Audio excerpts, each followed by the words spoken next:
Yang pertama, bagaimana penerapan nilai Maradeka atau Wajoe ada Nabi Napopuang dalam kepemimpinan nasional atau bahkan kepemimpinan internasional.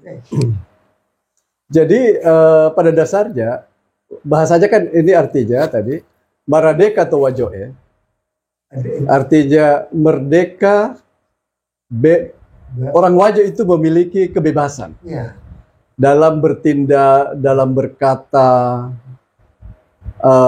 berbuat. Ada Nabi Napopuang.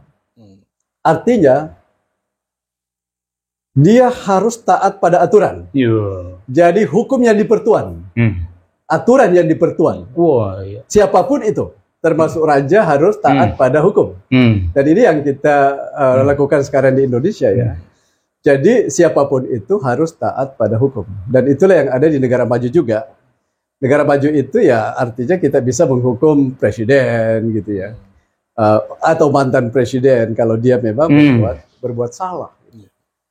Jadi kalau kita mau terapkan ini, implementasikan dalam kepemimpinan nasional, artinya setiap orang, mulai dari pemimpin sampai rakyat biasa, itu harus taat pada hukum. Tidak ada cara lain.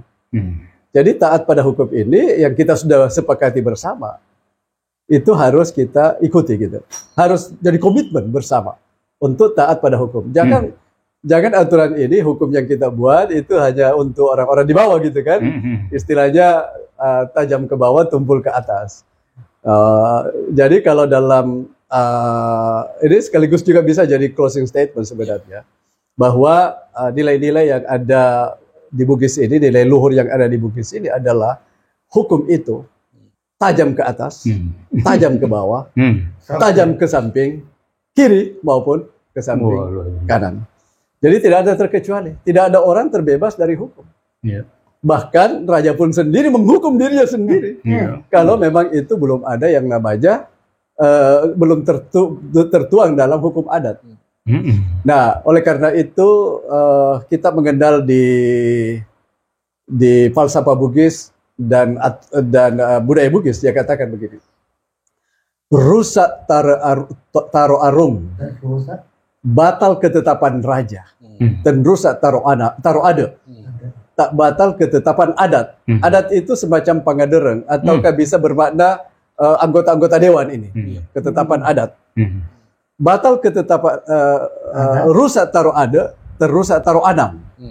Artinya batal ketetapan pemangku adat ini, tetapi tidak batal pemangku kelompok-kelompok rakyat yang ada banyak sekali ini. Ya, rusak taro anam dan rusak taro tomaiga. Batal ketetapan anang-anang ini, tetapi ketetapan orang banyak ini tidak akan pernah batal. Artinya apa? Bahwa memang cikal bakal demokrasi yang ada di Bugis Makassar itu sejak dulu ada. Sejak dulu ada itu cikal bakal demokrasi. Artinya memang suara orang banyak itu harus didengar gitu ya. Termasuk tadi telur 100, pada lebih suka telur satu atau telur yang banyak. Nah, telur banyak ini adalah ketetapan orang banyak. Jadi batal ketetapan raja untuk mencintai anaknya yang berbahaya untuk ini, tetapi ini. Nah, yang kedua adalah tentang Mapatepo. Mapat Tepu itu kalau kita lihat dari dunia modern itu teori Stephen Covey dalam The 7 Habits of Highly Effective People, 7 kebiasaan manusia yang sangat efektif. Itu pada kebiasaan kedua. Nah, kebiasaan pertama itu kan proaktif. Ya, kebiasaan kedua itu adalah think with the end in mind. Berpikir di akhir pemikiran.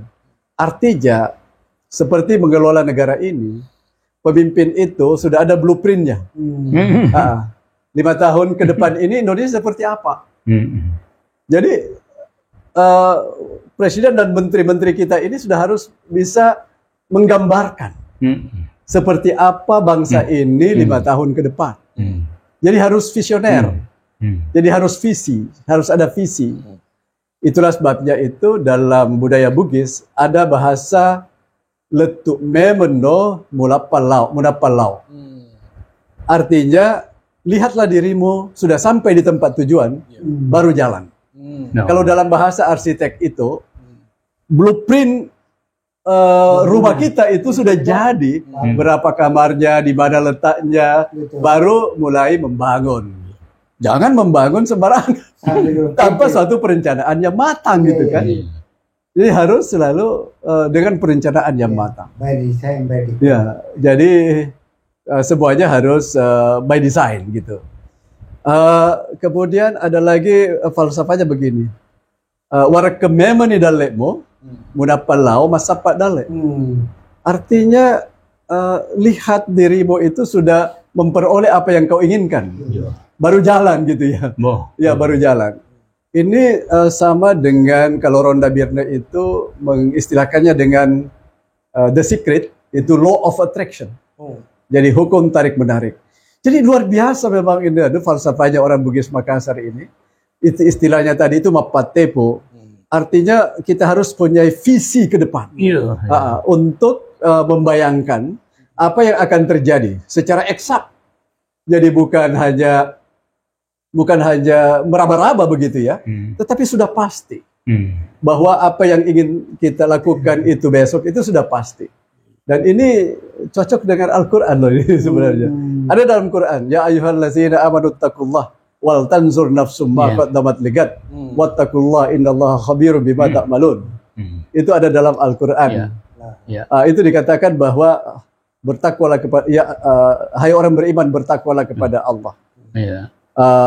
Dan lihatlah, cermatilah apa yang akan terjadi besok. Apa yang akan terjadi besok. Persiapkan dengan baik apa yang akan terjadi besok. Dalam tafsir, beberapa tafsir yang saya baca itu yang dia maksudkan itu adalah nanti di hari akhirat. Sehingga bisa kita masuk surga. Ya, ini yang harus saya lakukan agar supaya masuk surga. Ya, semua juga ada di dalam Al-Quran sebenarnya itu ya. Ya, namun demikian memang tempatnya manusia bersalah. Tempatnya manusia bersalah juga. Artinya kita tidak perlu terlalu harus sempurna pemimpin kita. Tidak bisa. Diri kita pun tidak bisa sempurna. Karena memang kalau pepatah Arab mengatakan al-insanu mahallul khata'i wan nisyan. Jadi manusia itu tempatnya bersalah. Kemudian pepatah Inggris mengatakan to err is human. Bersalah itu manusiawi gitu. Kalau Indonesia kan tiada gading yang tak retak ya. Jadi semua gading itu ada retak-retaknya manusia. Tetapi agama menyarankan begini. Dalam surah Ali Imran ayat 135 dikatakan begini. Kalau kita itu melakukan perbuatan yang tercela, yang salah gitu ya. Cepat-cepat ingat Allah dan bertobat. Bertobat. Tetapi tidak melakukannya lagi. Padahal kita tahu bahwa itu jelek. Jadi tempatnya kita keliru itu biasa. Oleh karena itu kita harus berkomitmen untuk kita harus berkomitmen untuk selalu berbuat baik sekecil apapun itu. Jadi wallahu yuhibbul muhsinin. Jadi Allah menyukai orang yang selalu berbuat baik. Namun demikian memang kita tidak luput dari kehilapan-kehilapan. Ya, oleh karena itu kita harus saling mengingatkan. Jadi orang yang tidak merugi itu saling mengingatkan, tidak mencela. Tetapi wal asri innal insana lafi khusr illa alladzina amanu wa amilus solihati wa tawassaw bil haqq wa tawassaw bis sabr. Ya, kembali lagi tadi sekali lagi bahwa peradaban yang tinggi ini adalah mereka yang membangun sains dan teknologi ini berdasarkan suatu nilai-nilai yang baik untuk kemaslahatan bersama. Luar biasa. Amin. Karena itu bagi generasi kita masa kini, ya mari kita memiliki suatu komitmen untuk meningkatkan peradaban kita, tetapi dilandasi dengan suatu nilai. Dan inilah yang ada di negara-negara dan bangsa-bangsa maju pada umumnya. Kalau diingat bahwa Rehman dan Askari itu, Hossein Askari, peneliti dari Amerika, tapi berkebangsaan Iran. Istrinya itu orang Jerman, namanya Rehman. Dia itu mengatakan bahwa negara paling Islami di dunia, itu tahun 2010 dia menulis, negara paling Islami di dunia itu New Zealand katanya. Kemudian New Zealand, Luxembourg, Islandia, Irlandia, Finlandia, Denmark, Kanada, Inggris, Australia, itu adalah negara-negara menurut dia menjalankan aturan-aturan Islam yang ada yang ada dalam Al-Quran, hadis, maupun ijma. Itu kata beliau, itu pendapatnya beliau berdasarkan hasil penelitiannya. Tidak dikatakan Indonesia, Prof ya? Kita di urutan 140 dalam daftarnya itu. Satu-satunya negara Islam ada di atas itu adalah Malaysia, urutan 39. Waduh, Masya Allah. Ya, tentu ini 2010, jadi sudah 14 tahun yang lalu, tentunya sudah ada peningkatan. Jadi memang ajaran Islam juga ini ya perlu kita gali dengan sebaik-baiknya, dan saya tulis dalam buku ini bahwa nilai-nilai yang ada di Bugis Makassar itu sangat relevan dengan Islam. Jadi sangat tidak ada yang bertentangan satupun. Karena nilai kejujuran, tanggung jawab, amanah, semua ada. Semua itu yang diinginkan oleh Islam. Dan ini memang sudah mendarah daging sejak dulu. Hanya memang ya tantangan kita adalah bagaimana nilai-nilai ini bisa kita terus-menerus pertahankan untuk membangun suatu peradaban yang tinggi. Ya. Membangun. Dan kembali lagi tadi bahwa nilai-nilai Bugis Makassar itu sangat relevan dengan pembangunan peradaban manusia yang tinggi. Kalau diterapkan. Kalau diterapkan. Ya. Dan harus diterapkan.